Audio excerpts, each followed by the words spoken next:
Hello, guys. Welcome back to another fight prediction.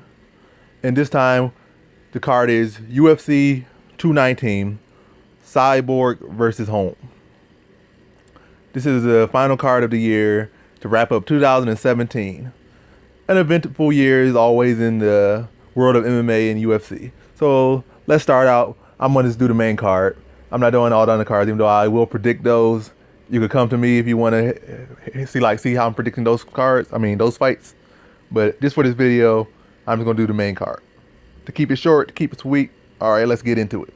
First fight on the main card is Carlos Condit versus Neil Magny. Carlos Condit, excellent striker, long and lanky. This time in this fight, he won't be the taller fighter as he usually is. So that's kind of add something into it. Plus, he hasn't been fighting or been that active since losing to Damian Maia. So he's coming back after not fighting probably over a year. Really, he hasn't fought in over a year. Versus Neil Magny, who wasn't very successful in his last fight. But I think in this fight, neither fighter really is each other's weakness. Neil Magny's long, lanky, doesn't really have too much power like that, but his ground game is very suspect. But Carlos Condit also has suspect takedown defense. But Neil Magny's takedown offense isn't that great, so I don't think Carlos Condit really has to worry about getting laid and prayed by Neil Magny, so that's one thing. And Neil Magny doesn't really have to worry about getting submitted by Carlos Condit, at least from getting taken down, because neither of them have the best takedown offense. Neither of them have the best takedown defense. I say Carlos Condit's grappling is way better than Neil Magny's, but I say Neil Magny's activity, as far as being active, will kind of give him an advantage. Plus, he has a height. So I don't know where Carlos Condit is at the moment. Maybe his chin had kind of faded away because he hasn't been active. Maybe he lost a step or two. And just by Neil Magny being active, even though he hasn't always been successful and sometimes he kind of fell off his streak and isn't in the best kind of state right now. I know I'm kind of going on and on about this, but it's an interesting style matchup. I say it's some stuff that they each offer that can cause trouble, and I think a lot of Carlos Condit's striking might be negated by Neil Magny's height and range, because usually Carlos Condit has the range so he can hit you with elbows and stuff and knees and all that stuff. But by Neil Magny being taller, Neil Magny be able to hit him at those ranges. And I don't think Carlos Condit has the best defense as far as his striking, because he leaves himself open a lot of time. But usually he has such a far range that most times people can't capitalize on it. But I think at any point in this fight, Neil Magny could hit Carlos Condit because Carlos Condit kind of leaves himself open. He doesn't have the best defense. So in this fight, I'm just going to go with Carlos Condit in this fight, despite Neil Magny's height, despite his activity, and despite Carlos Condit's lack of activity. I'm going to say Carlos Condit still is the far better striker.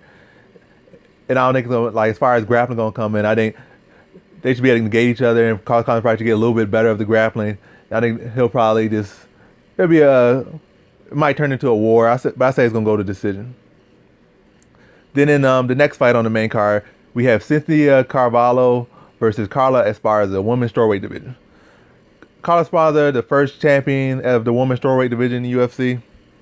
A wrestler heavy, some striking, but you don't really see her as a striker, and she's not as efficient enough of a striker.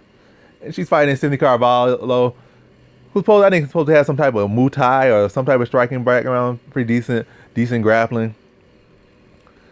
If it was a couple years ago, I would say Carla Esparza would win, but I think Cynthia Carvalho is kind of riding some type of high. Dana White likes her, and she puts on a high pace. She comes to fight, comes to bang.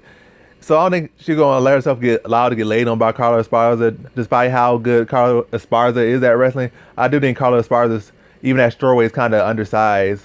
So I think that Carvalho might have some moments where she gets laid on and taken down, but I think she'll just keep getting up and put a high pace on her, enough to grit out a decision over Esparza. Then in our next fight on the main card, we have Jimmy Rivera versus John Lineker. A very exciting fight. In this fight, I think similar styles, but not really similar. I think Jimmy Rivera is definitely a bigger bantamweight than John Lineker, who came up from 125 flyweight division. So that's like 10 pounds. And Lineker's not the tallest, but Jimmy Rivera isn't the tallest either. But I think that Jimmy Rivera will sport at least a 3-inch height advantage over him. I think he bigger, puts on a higher pace, has wrestling and stuff that John Lineker doesn't really have. But what I think John Lineker has He has stronger, better body shots, stronger hooks, in my opinion. I don't know if they're faster because I don't know. I think Jimmy Rivera gonna be the fastest person in this fight. I think John Lineker will sport the better chin in this fight because he has a very good chin. But I think Jimmy Rivera has the power and the pop in his punches to crack John Lineker too in this fight. I'm gonna go with probably gonna go with John. I'm gonna go with Jimmy Rivera in this fight because I think Jimmy Rivera is just like bigger. I actually think even though it's fight being bigger, he's bigger and faster. He has the wrestling, and I think he could take this fight where he wants to take it. So he could bang with John Lineker on the feet. So he doesn't have to be scared of John Lineker on the feet. He will bang with John Lineker, but he also, if he doesn't want to, he can wrestle him. So that's the pretty much the big difference in that fight. And I think in the future, Jimmy Rivera could contend for the title. Really, I don't know if John Lineker can because he has like a wrestling deficiency. And a lot of these fighters, I'm not saying his wrestling is bad, but a lot of fighters at 135 can mix it up real well and just throw him off. Whereas Jimmy Rivera, you can kind of throw him off, but he'll be able to hit on wizards, switches, and all that stuff. So he'll get right back to his feet, even if you catch him off guard. But I don't think John Lineker is that technical with his wrestling to be able to withstand all those level changes and switches and styles and mixing the game up because you could just shut him off with that stuff. But you won't be able to shut Jimmy Rivera off that same way. All right. Sorry for all the stuttering and slurring and trying to catch my words, but you know how it is. I'm only doing one take. And yeah, I'm just doing this off the fly. So next one, Khabib Nurmagomedov versus Edson Barboza. Very exciting fight. Or possibly could be. It really is a battle of styles. Khabib can crack Edson Barboza. Edson Barboza got a soft chin. But Edson Barboza is so athletically gifted, fast kicks. I say he probably has the fastest switch kick in the world right now, period. That switch kick is fast. Switch kick to the body is real fast. He's very fast. That's all you gotta say about Edson Barboza. He packs a punch. He's real fast. Dangerous kicks. Explosive. But he does got a soft chin. So I think Khabib, even though he's technically far inferior in striking, just by making it work, he can crack Edson Barboza. Some other lesser strikers have made it work against Edson Barboza just by taking what he has to offer and just finding a way to crack him. You could hurt him that way. So I think Edson Barboza, I mean, Nurmagomedov is not nowhere near as good a striker, but he definitely can crack Edson Barboza.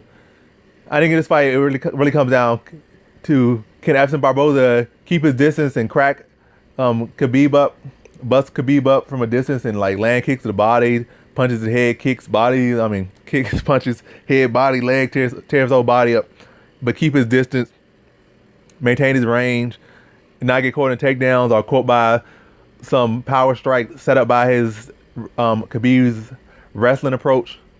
In this fight, the Nurmagomedov just got to worry about not getting his chin touched really, or getting kicked to the body, no liver kicks or nothing. Don't get his leg kicked out. Just make sure he gets him down, and either manage to every time you get him down to hold him down, or manage to get him down every time, or he manages to finish him when he gets him down. So in this fight, I don't know who really gonna win. I don't think either of them have the best gas tank. Especially not, I don't know, Khabib just seems like, he say he train hard, so he got a good gas tank, but sometimes it seems like he's visibly tired. Edson Barboza, sometimes like you could just wear him out. So it's no clear advantages in far as of who's had the better gas tank. But it's a clear ways where you can see how both fighters could get demoralized one another. If Khabib could start taking Edson Barboza down and throwing off his striking and making so he can't even get nothing done on his feet, that could demoralize him. If Edson Barboza can sprawl and keep it moving and hurt Nurmagomedov, it might cause him to be demoralized by his wrestling being negated or his sambo being negated, his grappling being negated. But it's fine. I'm just going to go with Khabib. I think Edson Barboza, he kind of who he is. He's a great fighter, so much talent. But he falls short every time he gets near the title. He already lost to Tony Ferguson. I haven't really seen no great improvements from him. He's still like Edson Barboza.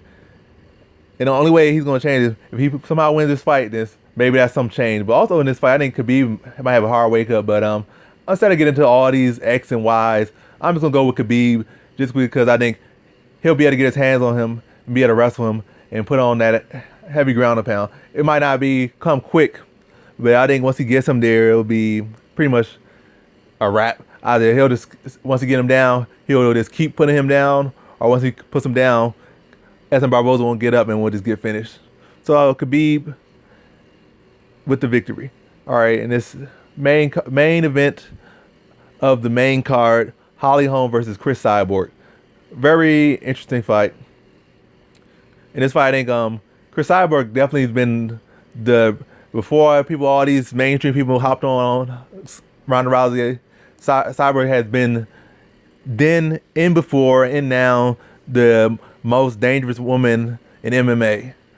And in this fight, Holly Holm, she kind of fell off at a point. Pretty much, she fell off. Only she just got back on a win by beating Beth Correa with that head kick.